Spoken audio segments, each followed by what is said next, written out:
So the importance of leadership in the success of an organisation, clearly it's important. I think there's a change in kind of the view of leadership. So the old-fashioned view of leadership was very much around the leader hero. So if you like, a superstar CEO or a superstar MD who basically set the direction of the organisation, and it was down to them, it was down to that leadership whether or not an organisation would succeed or fail.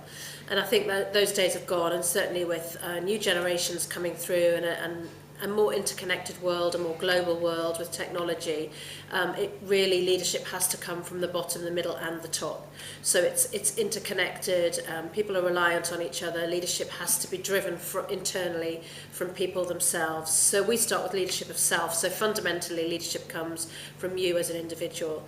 And then we look at leadership within your team, leadership within the function, leadership within the organisation, and then fundamentally, if you like, leadership at the peak, which is the CEO. So leadership can come from all different levels within the organisation, and what you really want is leadership to be driven from the middle of the organisation. And what we mean by that is people taking accountability for the delivery of results.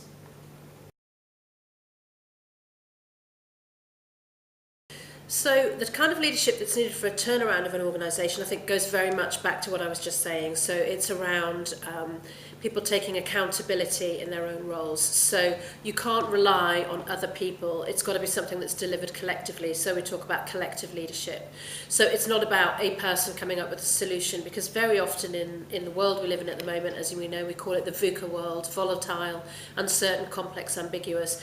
The answer often isn't in one person. The answer is a collective across the organisation, across functions, across specialisms.